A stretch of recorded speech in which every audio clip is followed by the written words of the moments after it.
Hello दोस्तों, मैं हूं अलगारी और हमारे YouTube चैनल एपिक खोज में आपका तहे दिल से स्वागत है। तो जय हिंद जय भारत के साथ हम आज की बात शुरू करते हैं। तो आज हम बात करने वाले हैं उन नास्तिकों के बारे में जिन्होंने दुनिया बदली पर वो ईश्वर को नहीं मानते थे।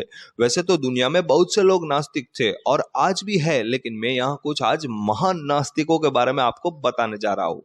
तो आइए शुरुआत करते हैं वैदिक शास्त्रों से। आचार्य चार्वक।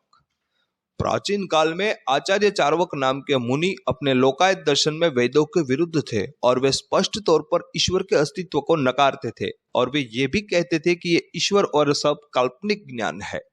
किंतु आचार्य चार्वक दर्शन पूरी तरह से अनुमान पर आधारित होने के कारण इसका भारतीय दर्शन और समाज में कोई महत्व नहीं रहा, क्योंकि यह दर्शन आत्मा के अस्तित्व को भी नकारता है। आचार्य चार्वक का कहना था कि ईश्वर एक रूप में विचार प्रणाली है, इससे मानव का कोई कल्याण होने वाला नहीं है। दूसरे नंबर पर आता है अष्टावक्र। अष्टावक्र सभी वेदों में प्रयुक्त ईश्वर के विरोधी थे। उनके पिता वेदी प्राठी ब्राह्मण थे, तब उन्होंने उनसे कहा था कि यह सब कचरा है, शास्त्रों में ज्ञान तो अंतःकरण में होता है।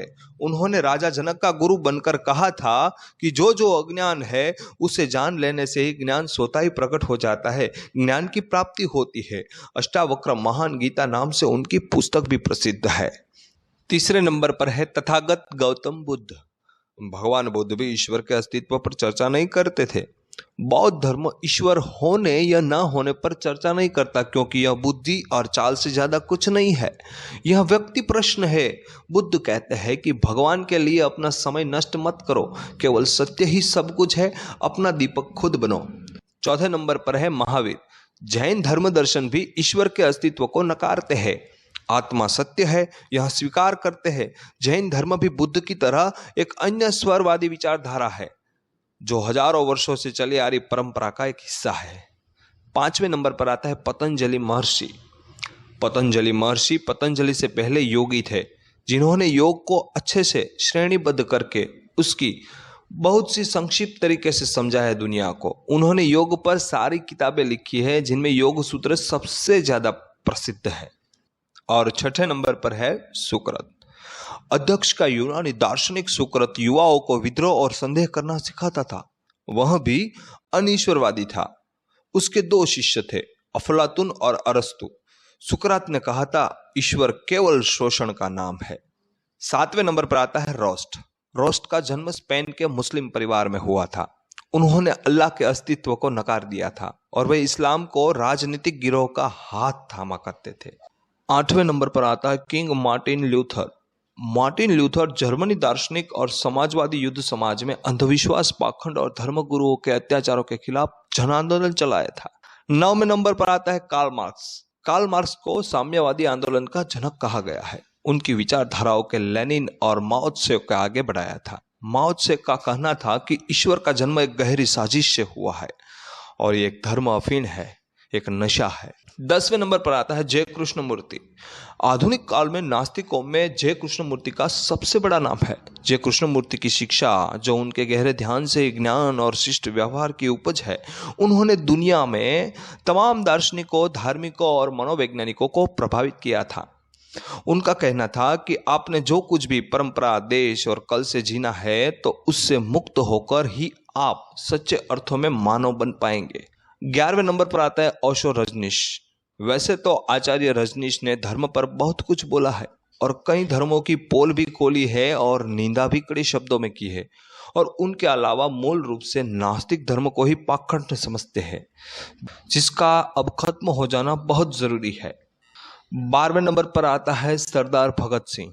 शहीद भगत सिंह भारत के एक महान स्वतंत्र सेनानी, क्रांतिकारी चंद्रशेखर आजाद को पार्टी के अन्य सदस्यों के साथ मिलकर उन्होंने देश की आजादी के लिए अभूतपूर्व साहस के साथ शक्तिशाली ब्रिटिश सरकार का मुकाबला किया। भगत सिंह का मानना था कि अगर ईश्वर होते तो हमारे भारत पर ऐसे अत्याचार और कोई राज नहीं करता। 13वें नंबर पर है अमृत्य कुमार सेन। अमृत्य कुमार सेन एक भारतीय अर्थशास्त्री और दार्शनिक थे। उन्होंने 1972 में यूनाइटेड किंगडम और संयुक्त राज्य अमेरिका में पढ़ाई की। अन्य कल्याणकारी अर्थशास्त्र, सामाजिक पसंद सिद्धांत, आर्थिक और सामाजिक न्याय, आंकड़ों के आर्थिक सिद्धांत, निर्णय सिद्धांत, विकास अर्थशास्त्र, सार्वजनिक स्वास्थ्य और देश की भलाई के लिए उपायों में योगदान दिया था। वो ईश्वर को नकारते थे। 14 नंबर पर है स्टीफन हॉकिंग्स। स्टीफन हॉकिंग्स अब तक के सबसे शानदार, बहुत ही ख्वाबों में एक थे। ब्रह्मांड क्यों मौजूद है, हम क्यों मौजूद हैं। उन्होंने आगे लिखा है कि विज्ञान ब्रह्मांड की व्याख्या कर सकता है और यह बताने के लिए हमें परमेश्वर की आवश्यकता नहीं है, क्योंकि कुछ नहीं है की बजाय कुछ है या प्राकृतिक नियम से क्यों है। विज्ञान की दुनिया में उनके योगदान के संदर्भ में कई सारे खुलासे मिलते हैं और कारणभूत भी है। 15वें नंबर पर है थॉमस एडिसन। थॉमस एडिसन अपने समय के सबसे विपुल अमित कारकों में से एक है और वह आधुनिक bulb, phonograph, motion pictures, camera और कई अविश्वसनीय आविष्कारों के जनक होने के लिए जाने जाते हैं, जो अभी भी उपयोग में है। अपने पूरे जीवन काल में 1100 से ज्यादा पेटेंट प्राप्त किए।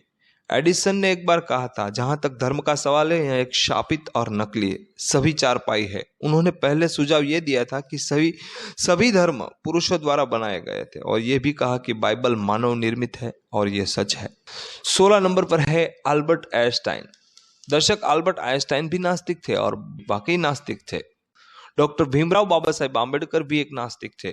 उन्होंने सभी काल्पनिक देवी देवताओं को और उनकी मान्यताओं वाली काल्पनिक कहानी पे आखिर तक विश्वास नहीं किया था। वह सिर्फ तथागत गौतम बुद्ध जी के सच्चे अनुयायी बनकर रहे।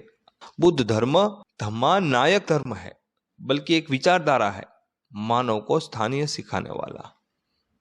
तो इसी के साथ हम आज का ज्ञान समाप्त करते हैं। हमारे नए नए वीडियो देखने के लिए हमारे चैनल को सब्सक्राइब करें, लाइक करें और शेयर करें। और हाँ, सब्सक्राइब करने के बाद नीचे दिए गए बेल आइकन को दबाना मत भूलिए। तो चलो मिलते हैं नए वीडियो के साथ। आज के लिए बस इतना ही। जय हिंद, जय भारत।